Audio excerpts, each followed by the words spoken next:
Hi viewers, welcome to our channel. ప్రస్తుతం మనతో పాటు దాము బాలాజీ గారు సీనియర్ జర్నలిస్ట్ ఉన్నారు. వాటితో ఒకసారి మాట్లాడదాం. సార్ నమస్కారం. సార్ నమస్కారం. సార్ టన్నెల్లో ఇరుక్కున్న 8 మంది కూడా చనిపోయారని చెప్పేసి, ఇప్పుడు వాళ్ళ మృతదేహాలని బయటకు తీస్తున్నారని చెప్పేసి నేనంతా కూడా మీడియాలో, సోషల్ మీడియాలో విస్తృత స్థాయిలో ప్రచారం అయితే జరిగింది సార్. కాకపోతే ఇప్పుడు దీన్ని కలెక్టర్ ఖండిస్తున్నారు. మేము అటువంటి అఫీషియల్ స్టేట్మెంట్ ఏమి కూడా రిలీజ్ చేయలేదని చెప్పేసి ఆయన చెప్తున్నారు. మరి వీళ్ళు బతుకున్నారా, బతుకుండే అవకాశం ఏమన్నా ఉందా? మరి ఇప్పుడు గాలింపు చర్యలు ఎక్కడి వరకు వచ్చాయి? కలెక్టర్ ఏం చెప్తున్నారు సార్? యాక్చువల్గా మనం లాంగ్ బ్యాక్కే చెప్పుకున్నాం వాళ్ళు చనిపోయారని. ఎందుకంటే మనకి అక్కడ పనిచేస్తున్న వాళ్ళు కొంతమంది మీడియాతో చెప్పారు వీళ్ళు బతుకుండే ఛాన్స్ లేదు అని చెప్పి. ఎందుకంటే ఫస్ట్ ఆఫ్ ఆల్ ఆక్సిజన్ వెళ్ళట్లేదు. వీళ్ళు వచ్చి 13 కిలోమీటర్ల 13.5 కిలోమీటర్ల దూరంలో ఉన్నారు. ఆక్సిజన్ 12 కిలోమీటర్ల వరకే ఉంది. ఆ తర్వాత మొత్తం పూడుకుపోయింది.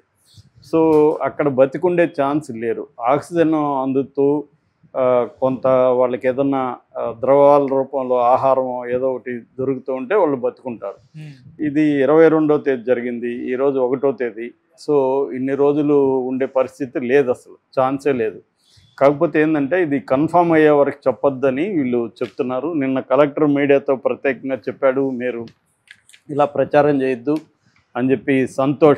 బడావత్ సంతోష్ నాగర్ కర్నూలు కలెక్టర్ అట్లాగే ఆయన చెప్పింది ఏంటంటే aqua I sonar technology and GPR technology. GPR అంటే గ్రౌండ్ పెనిట్రేటింగ్ రాడార్ అంటారు. దీంట్లో ఎలక్ట్రోమాగ్నెటిక్ రేడియో సిగ్నల్స్ ద్వారా దాన్ని పరిశీలించారు. వీళ్ళు అక్కడ వరకు వెళ్ళే పరిస్థితి లేదు, ఎందుకంటే వాటర్ విపరీతంగా బురద వాటర్ ఉంది, అక్కడ వరకు వెళ్ళలేకపోతున్నారు. సో అందుకని వీటి ద్వారా టెస్ట్ చేస్తే మామూలుగా అది ఏం చేస్తుందంటే రఫ్గా ఒక ఆకారాలని చూపిస్తుంది అది. సో ఆకారాలు ఒక 6 డెడ్ బాడీలో ఉన్నట్టుగా ఆకారాలు చూపించినట్టుగా మనకు వార్తలు వచ్చాయి. రెండోది ఏమంటే బ్యాడ్ స్మెల్ కూడా అక్కడ వచ్చిందని చెప్తున్నారు అక్కడ నుంచి. సో అందువల్ల ఇంకోటి ఏంటంటే అంత దూరం పోయి వాళ్ళు బతుకుంటే కనీసం అరుపులన్నా వినబడాలి కదా. సో వీళ్ళు అరిసినప్పుడు రివర్స్లో వాళ్ళు మేము ఇక్కడ ఉన్నామని అరవాలి కదా.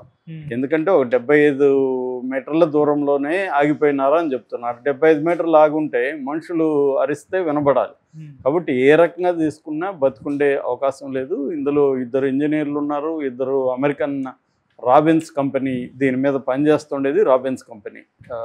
సో దీన్ని బ్రీఫ్గా మనం చెప్పుకుంటే యాక్చువల్గా ఇది ఎన్టీఆర్ పీరియడ్లో దీన్ని సంకల్పించారు. యాక్చువల్గా ఏంటంటే కృష్ణా జిల్లా వాటరు, నల్గొండ, ఉమ్మడి మహబూబ్ నగర్ జిల్లాలకు పంటల కోసం దాదాపు 4 లక్షల ఎకరాలకి 4 క్యూసెక్కులు గ్రావిటీ బేస్గా పంపించాలనేది ఒకటి. రెండోది నల్గొండలో ఫ్లోరైడ్ బాధిత గ్రామాలకి దాదాపు 1000 గ్రామాలకి, అంటే 517 గ్రామాల్లో ఫ్లోరైడ్ ఉందని తేలింది నల్గొండలో. ఓవరాల్గా ఒక 1000 గ్రామాలకి తాగునీటి కోసం కూడా ఈ వాటర్ వాడాలి. ఇది అభయారణ్యం గుండా ఇప్పుడు మనకి శ్రీశైలం, దీని పేరే ఎస్ఎల్బిసి అంటే శ్రీశైలం లెఫ్ట్ బ్యాంక్ కెనాల్. అంటే శ్రీశైలం నుంచి కృష్ణా వాటర్ని నల్గొండ, మహబూబ్ నగర్ జిల్లాలకి తీసుకురావాలి.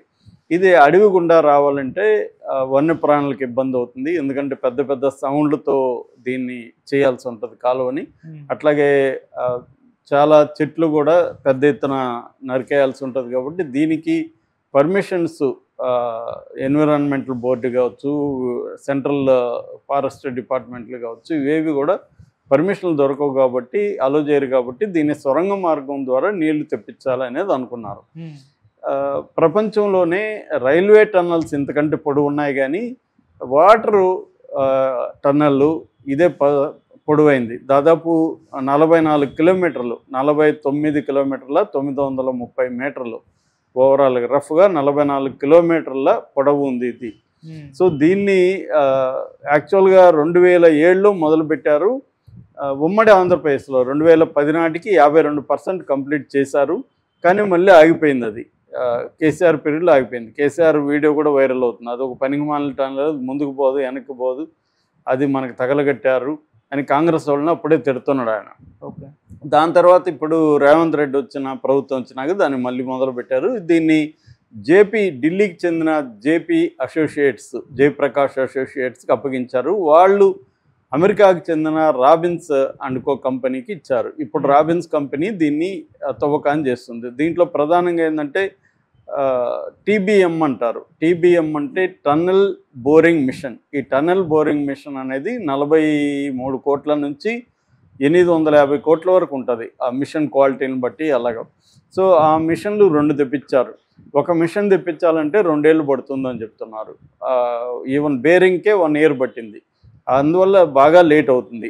అంటే ఒక నెలలో 300 మీటర్లు మాత్రమే తవ్వగలిగిన పరిస్థితి. ఇదేంటంటే ముందుకు వెళ్ళగలదు కానీ లైనింగ్ ఏర్పరచుకుంటే వెళ్తుంది అనమాట, ముందుకు వెళ్ళగలదు. మళ్ళీ దాన్ని వెనక్కి తీసుకుంటే అప్పటి వరకు చేసిన పని అంతా కూడా కంప్లీట్గా కొలాప్స్ అయిపోతుంది. అందుకని ముందుకు వెళ్ళాల్సిందే. అది కూడా అన్నాడు కేసీఆర్, అది ముందుకు వెళ్తుంది, ముందుకు పోదు, వెనక్కి రాదని చెప్పాడు. ఒకసారి ముందుకెళ్తే మళ్ళీ వెనక్కి రాదని. వెనక్కి రాదంటే అర్థం ఈ వర్క్ అంతా రూయిన్ అయిపోతుంది మళ్ళీ వెనక్కి వస్తే.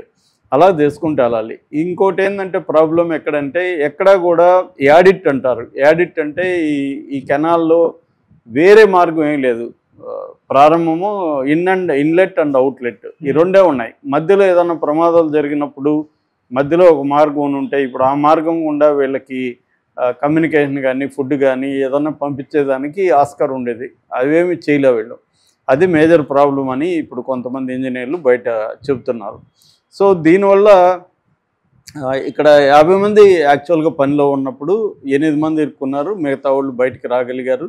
వాళ్ళు వచ్చిన వాళ్ళు చెప్తున్నది కూడా మేము వద్దని చెప్తే కూడా మమ్మల్ని ఫోర్స్ చేశారు, ప్రాబ్లం ఉంది, సీలింగ్ సరిగా లేదు అని చెప్పాము, అయినా కూడా వాళ్ళు వినలేదు.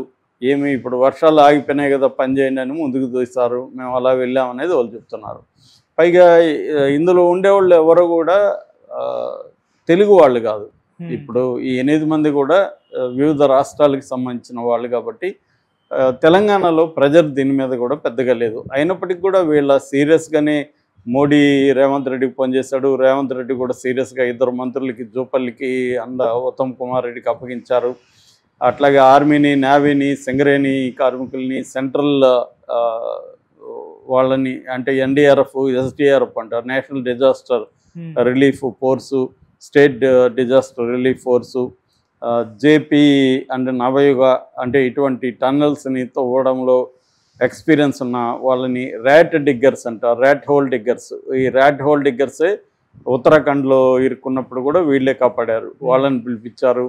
ఇలాగా అన్ని రకాలుగా గవర్నమెంట్ అయితే తెలంగాణ గవర్నమెంట్ సీరియస్గానే చేస్తుంది. కానీ ఆ ప్రాబ్లం ఏంటంటే విపరీతంగా అన్ని లోపల బురద వచ్చేయడం, ఈ మిషన్ని బ్రేక్ చేయాలంటే అంత ఈజీ కాదు, అందువల్ల కష్టంగా ఉంది. ఇప్పుడు ప్రజెంట్ అయితే సింగరేణి మైనర్స్ పనిచేస్తున్నారు, దగ్గరికి అయితే వెళ్ళగలిగారు. నాకు తెలిసి ఈరోజు కానీ రేపటి కానీ డిక్లేర్ అయితే చేసే అవకాశం ఉంది. ఎందుకంటే శవాలు కూడా అక్కడ ఏ స్థాయిలో ఎట్లా ఉన్నాయో తెలీదు. అంటే మొత్తం కూరుకుపోయి ఉండే అవకాశం ఉంది, దాన్ని తీయడానికి కూడా టైం పడుతుంది. సో అవన్నీ అయినాకనే డిక్లేర్ చేద్దాము అన్న ఇది కనిపిస్తూ ఉంది ఇప్పుడు.